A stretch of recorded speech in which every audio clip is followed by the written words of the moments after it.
are glad that game week's finally here.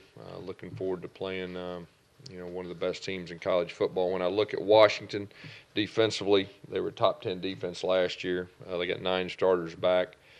They fly to the football. You can tell they really know their responsibilities. They know their answers. It's pretty impressive to watch. They're very good against the run. Secondary, statistically, is one of the best secondaries in the country. When you look at them offensively, their quarterback is a veteran guy, one of the most veteran guys in the country. They have 8 starters back. Their running back, three straight 1,000-yard seasons. I think he's set up to break their all-time rushing record in the history of their school. And then they got a big offensive line. When you look at their special teams, they got the majority of their guys back. They're very good. In all 3 phases. So it'll be a big challenge for us. And like I said before, it'll be a really good test about where we're at, this season with the first game. Couple updates. Richard McBride, he's going to be out for the season. He is a wonderful young man, had a neck injury, and he'll be out for the season. We hate it for him. He's been with us a long time. He was set up to have a very good season. Joey Gatewood has a thumb issue. He will not play this week. Cord Sandberg will be our number 3. And I will say this, that, Cord's really progressing. He's really impressed Coach Lindsey with everything that goes with it. When you look at our depth chart that we released, you see a lot of freshmen, a lot of young guys. There's a good chance the majority of those guys, if not all of them, will be on the field in some capacity on Saturday. But, overall, like I said, we're glad that game week's here.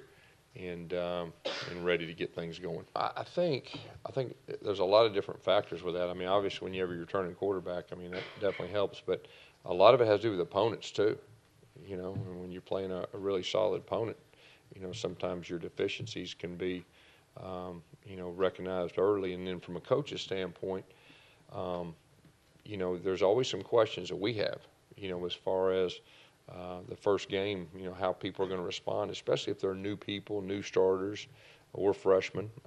You feel pretty good about how you think they're going to react, but you really don't know until you get out there. But, I think there's a lot of factors that go with that. I think it stood out about Booby to me is just his mental drive, his toughness, his want to. The moment's not too big for him. And, for freshmen, that's what you worry about. But he plays with an edge. He practices with an edge.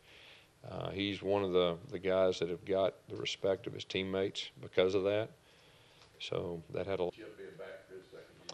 I think that if you've got continuity back, you've got experience with the guys back, it does nothing but help you. And, Chip did an outstanding job last year. I think everybody could see that. And he's back for the second year. And, we've got the whole offensive staff, but the offensive line coach. But Chip was very, experienced with JB before. He was here in 13. And so, it's a pretty smooth, go about it.